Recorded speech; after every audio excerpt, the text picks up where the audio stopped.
பிரியமானவர்களே, ஆண்டவராக இயேசு கிறிஸ்துவின் நாமத்தினாலே உங்கள் யாவரையும் நான் அன்போடு கூட வாழ்த்துகிறேன். எல்லாருமே சந்தோஷமா இருக்கிறீங்களா? இந்த நாளிலே தேவனாகிய கர்த்தர் நம்மோடே கூட பேசுகிற ஒரு வார்த்தை என்னவென்றால், 34ஆம் சங்கீதத்தினுடைய 8ஆம் வசனம். கர்த்தர் நல்லவர் என்பதை ருசித்துப் பாருங்கள், அவர் மேல் நம்பிக்கையாய் இருக்கிற மனுஷன் பாக்கியவான். கர்த்தர் நல்லவர் என்பதை ருசித்துப் பாருங்கள். இந்த வசனங்களை பொதுவாக அநேக சபைகளிலே நாம் கேட்டிருப்போம். ஆண்டவர் இன்றைக்கு சொல்லுகிறார், கர்த்தர் நல்லவர் என்பதை ருசித்துப் பாருங்கள். ஏன்னா இந்த உலகத்தை பொறுத்தளவுக்கு நாம் வாழ்ந்து கொண்டிருக்கிற பூமியில் நாம் அதிகபட்சமாக பார்த்திருக்கிறது யார் அப்படின்னு பார்த்தா மனிதர்கள் தான். மனிதர்களை நாம் அதிகமாக பார்த்திருப்போம். ஒவ்வொரு மனுஷங்களை பார்க்கும்போது இவங்களுடைய சுபாவம் இது, இவங்க இப்படி இருப்பாங்க, இவங்க ரொம்ப கோவப்படுற ஒரு ஆள், இவங்க ரொம்ப டென்ஷன் ஆகிற ஒரு ஆள், இவங்க இல்லை, இவங்க ரொம்ப அன்பானவர், இவங்களுக்கு ரொம்ப கோவத்தை பார்க்க முடியாது, எந்த காரியமாக இருந்தாலும் ரொம்ப கூலாக ஹேண்டில் பண்ணுவாங்க அப்படின்னு சொல்லி இப்போ ஒரு மனிதர்களை நம்ம சுற்றிலும் இருக்கிற மனிதர்களை பற்றி கேட்டால் நம்மளால் சொல்ல முடியும். இவங்களுடைய குணம் இப்படி தான், இவங்க சுபாவம் இப்படி, இவங்க ரொம்ப அன்பானவங்க, இவங்க ரொம்ப நேசிப்பாங்க, இவங்க எல்லாருக்கும் உதவி செய்கிறவர்கள், இவங்க யாருக்குமே எந்த உதவியுமே செய்ய மாட்டாங்க, இவர்களிடத்தில் இப்படிப்பட்ட ஒரு சுபாவம் இருக்குன்னு சொல்லி நம்ம ஒவ்வொருவரும் நம்மை சுற்றிலும் இருக்கிற மனிதர்களை பார்க்கும்போது தெரியும். ஆனால் இதே காரியம்தான் நாம் தேவனை பற்றி கேட்டால் நம்ம எத்தனை பேரால் இப்படிப்பட்ட காரியங்களை நாம் சொல்ல முடியும்? இப்போ மனுஷங்களோட நம்ம பழகுறோம், பேசுகிறோம், கூட இருக்கும்போது அவங்களுடைய சுபாவம் என்னங்கிறது நமக்கு தெரிஞ்சிடும். அதே மாதிரி தான் இங்கே வேதம் நமக்கு காண்பிக்கிறது, தேவனையும் நாம் ருசி பார்க்கிற ஒரு அனுபவம் நமக்கு தேவை. என் தேவனை நான் பார்க்கிறேன், அவரோடு கூட உறவாடுகிறேன், அவரோடு கூட நான் சஞ்சரித்து கொண்டிருக்கிறேன் அப்படின்னும் போது எனக்கு என்ன நடக்குது அப்படின்னா, என் தேவன் எனக்கு எப்படிப்பட்டவராக இருக்கிறார், என் தேவன் என் வாழ்க்கையில் எப்படிப்பட்டவராக நிற்கிறார் என்பதை நான் தெரிந்து கொள்ள முடிகிறது. அப்போ இன்றைக்கு தேவன் நம்மிடத்தில் கேட்கிறது, கர்த்தரை நல்லவர் என்பதை நீங்கள் ருசி பார்க்க வேண்டும். அவரோடு கூட அந்த சஞ்சரிக்கிற ஒரு அனுபவம், தேவனோடு கூட நடக்கிற ஒரு அனுபவம், தேவனோட கூட உலாவுகிற ஒரு அனுபவம், தேவனோட கூட நான் சஞ்சரிக்கிற ஒரு அனுபவத்துக்குள்ள நான் வரணுங்கிறதை என் தேவன் எதிர்பார்க்கிறார். அப்போ அந்த தேவனோட கூட நான் எப்படி நிற்க வேண்டும், எப்படிப்பட்ட காரியமாக நான் தேவனோடு நிற்க வேண்டும் என்பது ரொம்ப ரொம்ப ரொம்ப ரொம்ப முக்கியமான ஒரு விஷயம். இதை தான் இந்த இடத்துல இந்த தேவ மனிதர் சொல்லுகிற ஒன்று, கர்த்தர் நல்லவர் என்பதை ருசித்து பாருங்கள், அவர் மேல் நம்பிக்கையாக இருக்கிற மனுஷன் பாக்கியவான். ஏன்னா அவரை பற்றி தெரியாமல் அவரை நம்புங்கன்னு சொன்னால் கண்டிப்பாக முடியாது. நம்மோடு கூட தெரிஞ்சிருக்கிற மனிதர்கள், தெரிஞ்ச ஒரு இடம் அப்படின்னா நம்பி அந்த காரியங்களை நாம் செய்வோம். அதை தெரியாத ஒன்று அப்படி அவரை நம்ப, இன்னைக்கு நாம் தேவனை நம்பி நிற்க முடியலை அப்படின்னா அவர் யார் என்பது எனக்கு தெரியாததுனால.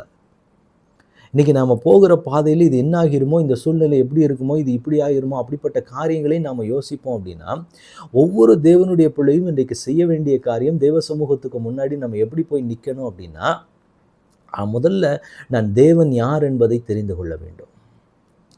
என்னை ஆட்கொண்ட இயேசு எப்படிப்பட்டவர் என்பதை நான் தெரிந்து கொள்ள, அவருக்கு என்ன சுபாவம் இருக்குது, அவர் எப்படிப்பட்டவர், எத்தனை வல்லமையுடையவர், அவரிடத்தில் விசுவாசமாக இருந்தால் எனக்கு என்ன கிடைக்குங்கிற இந்த அனுபவத்துக்குள்ள ஒரு தேவனுடைய பிள்ளை வர வேண்டும்.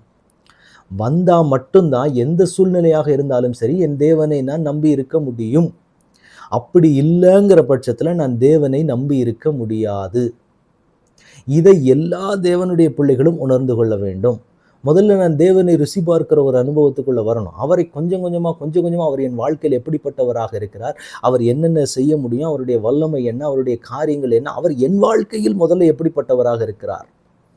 ஏன்னா ஒவ்வொருத்தருக்கும் ஆண்டவர் நடத்துகிற பாதை வேறு. அவர் சர்ம வல்லமை உள்ள தேவன், ஒவ்வொருவரை ஒவ்வொரு விதம், அதில் என்னை எப்படியாக நடத்த விரும்புகிறார், இதை எல்லாத்தையுமே நான் தேவ சமூகத்தில் போய் தெரிந்து கொண்டு நான் நிற்க வேண்டியது ரொம்ப அவசியமானவன். அதை தான் இந்த இடத்துல வேதம் சொல்கிறது, கர்த்தர் நல்லவர் என்பதை ருசி பார்த்தீங்கன்னா மட்டும்தான் அவர் மேலே நீங்கள் நம்பிக்கை வைக்க முடியும். இன்னைக்கு ஆண்டவர் ஒரு வார்த்தையை சொல்கிறாரு, இல்லை ஆண்டவர் ஒரு காரியத்தை செய்ய சொல்கிறார் அப்படின்னா, உங்களால் அந்த காரியத்தை நம்ப முடியலை அப்படின்னா அவரை நீங்கள் ருசி பார்க்கவில்லை என்று அர்த்தம். இன்னைக்கு ஆண்டவருடைய வார்த்தையை நீங்கள் நம்பி விசுவாசித்து நீங்கள் போய் நிற்கிறீங்க அப்படின்னா அது வேற. அப்போ தான் நீங்கள் தேவன் யார் என்பதை பார்த்த ஜனங்களுக்கு என்ன தெரியும் அப்படின்னா, அவங்க எந்த இடத்துலனாலும் கர்த்தருடைய வார்த்தையை நம்பி தைரியமாக நிற்பாங்க. ஆனால் அந்த அனுபவத்துக்குள்ளே இல்லாத ஒரு ஆளுக்கு என்ன ஆகும் அப்படின்னா, தேவ சமூகத்துக்கு முன்பாக அவங்க தேவனை ருசி பார்க்காததுனால அவங்களுக்கு தேவ சமூகத்துக்கு முன்பாக போய் நிற்க முடியாது. இன்னைக்கு நாம சில நேரங்கள் அந்த விசுவாச தடுமாற்றம், விசுவாச போராட்டம், பரிசுத்த போராட்டம் இதெல்லாம் வருதுன்னா காரணம் என்ன அப்படின்னு பார்த்தீங்கன்னா, நான் தேவனை இன்னும் ருசி பார்க்கவில்லை. ஆண்டவர் இன்றைக்கு ஒரு அழைப்பு கொடுக்கிறார். நான் நல்லவர் அப்படிங்கிறத நீங்க ருசிச்சு பாருங்க.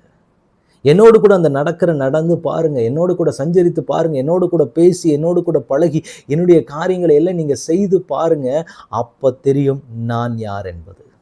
அதைத்தான் தேவன் இன்றைக்கு நமக்கு கற்றுக் கொடுக்கிறார். என் பிள்ளைகளே, நீங்க எல்லாரும் என்கிட்ட வாங்க. என்னிடத்துல வந்து நீங்கள் கற்றுக்கொள்ளுங்கள். நான் யாருங்கிறது அப்ப தெரியும். அதுக்கு பிறகு நீங்க என்னை நம்பி வாங்க.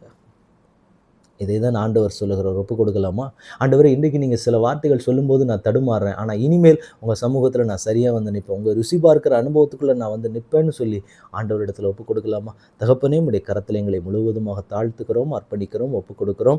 ஆண்டவரே, நீர் சொன்ன வார்த்தையின்படி ஆண்டவரே இம்மட்டுமாய் கர்த்தர் எங்களை நடத்தி வந்திருக்கிறீங்க. ஆனாலும் உம்மை ருசி பாராத ஒரு அனுபவத்துக்குள்ள நாங்கள் நின்றுக்கிறோம் ஆண்டவரே.